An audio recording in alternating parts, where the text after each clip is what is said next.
बिस्मिल्लाहिर्रहमानिर्रहीम। अस्सलाम वालेकुम। हम आपको कुछ मज़ीद अपडेट्स देते हैं हज 2024 के हवाले से, जो कि वज़ारत की तरफ से जारी किए गए हैं।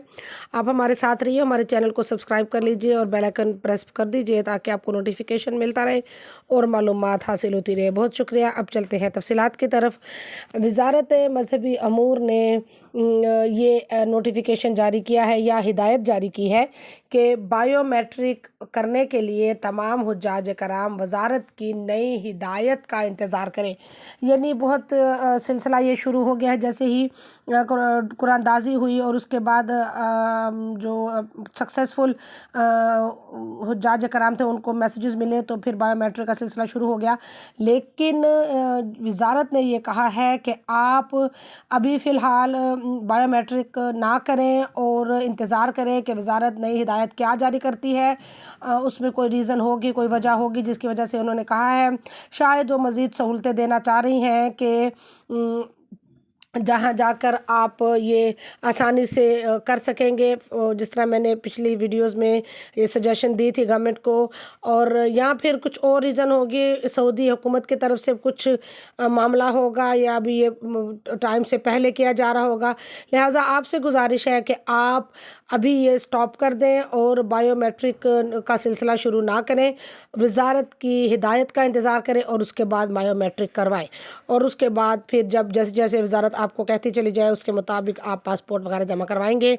इसके अलावा कुछ और भी हिदायत जारी की हैं जिससे हम आपको आगाह करते हैं।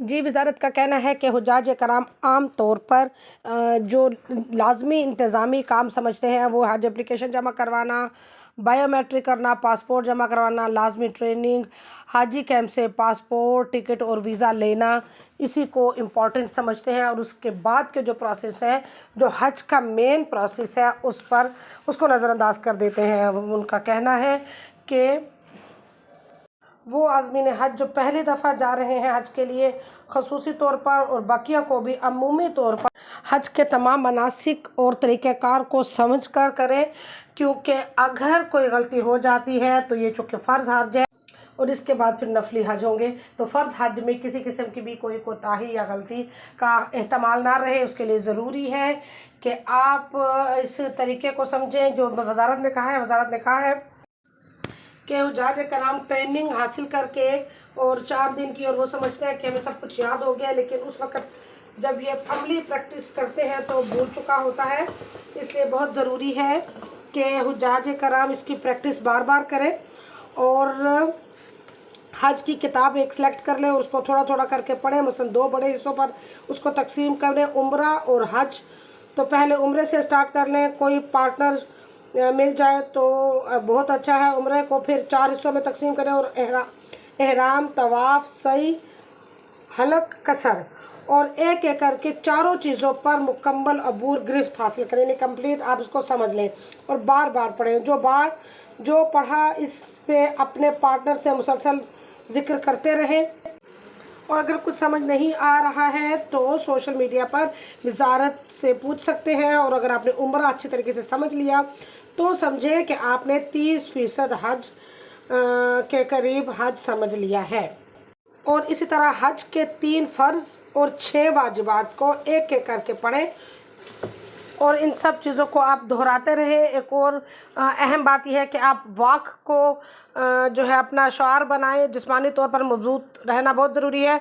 जितना वहाँ पे चलना पड़ता है उसका 1/10 भी हम नहीं चलते तो फिर हमें जाते ही प्रॉब्लम्स होती हैं, बीमारियाँ मुख्तलिफ़ किस्म की जिस्मानी जो हैं वो आ घेरती हैं।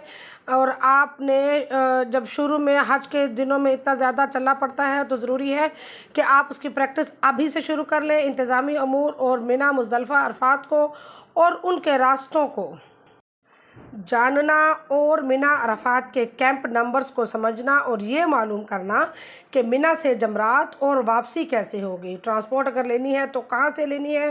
हज के 5 दिन खाने पीने का बंदोबस्त कैसे होगा। मुआविनीन के किरदार को समझना, उनसे कैसे और किस तरह से हेल्प ली जा सकती है। ये सब आपको पहले से मालूमात हो तो प्रॉब्लम्स नहीं होंगी। और अगर आपको किसी बीमारी अल्लाह ना करे या दुख तकलीफ़ में मुब्तला हो जाते हैं तो उसके लिए आपको क्या करना हो। अजीज़िया वग़ैरह में पाकिस्तानी डिस्पेंसरी کہاں ہیں اور کیسے ان کو استعمال کیا جا سکتا ہے۔ مینا، عرفات، مزدلفہ میں صرف سعودی ڈسپنسریاں اور ہسپتال ہوتے ہیں، کیسے ان تک پہنچا جا سکتا ہے۔ مکہ مدینہ میں بھی سعودی ڈسپنسریاں اور ہسپتال کون سے ہیں اور کیسے استعمال کیا جا سکتے ہیں، ایمرجنسی میں کیا کرنا ہوگا۔ یہ ساری ایسی انفارمیشن ہے کہ جو جس کی موٹی موٹی معلومات آپ کو ہوں گی تو آپ کے لیے آسانی ہوگی۔ اور ایک اور چیز جو آپ کو پہلے سے پتہ ہو وہ ہے کہ قربانی کیسے کرنی ہے۔ نمبر 1، اخلاقیات، بلڈنگ، مینا، عرفات وغیرہ میں رہنے سہنے کے طریقے، کھانا لینے کے آداب، بسوں میں آنے جانے کے طریقے وغیرہ کیا ہوں گے۔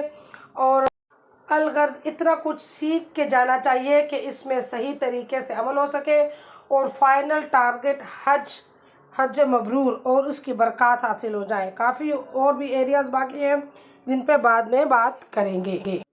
اور ریاض الجنہ میں داخلے کے حوالے سے بھی آپ ٹریننگ حاصل کر لیں۔ میں پہلے بھی کئی دفعہ کہہ چکی ہوں کہ آپ اپنے اسمارٹ فون لے لیں اور اس میں سیکھیں، ایپ ڈاؤن لوڈ کریں اور بہت ساری چیزیں چونکہ آپ کے اپنی زبان میں فی الحال اردو اور انگلش میں ہے، لیکن آپ کے علاقائی زبان پشتو، پنجابی، بلوچی اور سندھی میں بھی یہ ایپ استعمال کی جا سکے گی، تو آسانی کے لیے آپ سیکھ لیں سارے معاملات اور خواتین کو الگ سے بتائیں۔